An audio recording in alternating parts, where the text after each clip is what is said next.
Press वार्ता रखा गया है, किस बात? हम परिचय दे रहे हैं। अच्छा। विकसित भारत का अमृत काल 11 वर्ष भाई नरेंद्र मोदी जी का पूर्ण हुआ है, जिसमें आज पूरे भारत वर्ष में कार्यक्रम चल रहा है सेवा सुशासन और गरीब कल्याण का 11 वर्ष, जिसमें शिवसागर में भीमराव अंबेडकर जी का एक मूर्ति बना है जिसका अनावरण है, और उसके बाद वहीं रविदास समाज के लोगों का एक सम्मेलन है जिसमें हमारे बिहार सरकार के उप मुख्यमंत्री सम्राट चौधरी जी आ रहे हैं, जो उद्घाटन करेंगे और उसके बाद एक जनसभा को संबोधित करेंगे। उसी कार्यक्रम को लेकर के पीसी रखी गई है, जो चेनारी के विधायक माननीय मुरारी गौतम जी हैं, आज प्रेस कॉन्फ्रेंस में उपस्थित हैं, जो आप लोग को संबोधित करेंगे।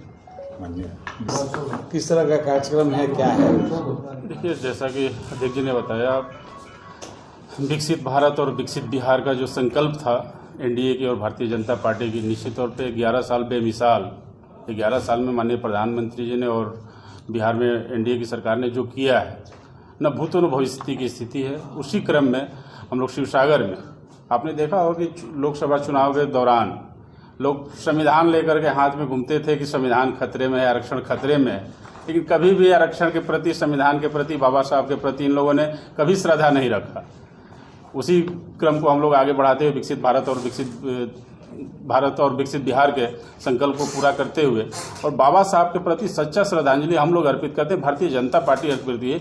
इसी दिशा में एक पहल शिवसागर प्रखंड मुख्यालय में बाबा साहब का आदमकद मूर्ति बैठा करके उसका अनावरण किया जा रहा है, जिसमें कि माननीय सम्राट चौधरी जी के द्वारा अनावरण किया जाएगा। उसके बाद रविदास समाज को, जिसे लोग कहते हैं कि नहीं ये अन्य घटक दलों के साथ ये वोट है, ये दिखलाने की हम लोग वहाँ कोशिश कर रहे हैं, क्योंकि लोगों में उत्साह है कि नहीं हम लोग भारतीय जनता पार्टी के कार्यक्रम में भाग लेकर के अपने दलित समाज हम दिखलाएं कि नहीं हम भारतीय जनता पार्टी के साथ हैं, भारतीय जनता पार्टी ही दलितों का कल्याण कर सकती है। लेकिन चुनाव का टाइम नजदीक है, ऐसे समय में चुनाव तो अलग चीज़ है, चुनाव का इशू नहीं है। अभी तो चुनाव 4 महीना 5 महीना भी समय है। ये हमारे समाज अब दिखलाना चाहता है कि हम भारतीय जनता पार्टी के साथ हैं, न कि किसी बहुरूपिया के साथ।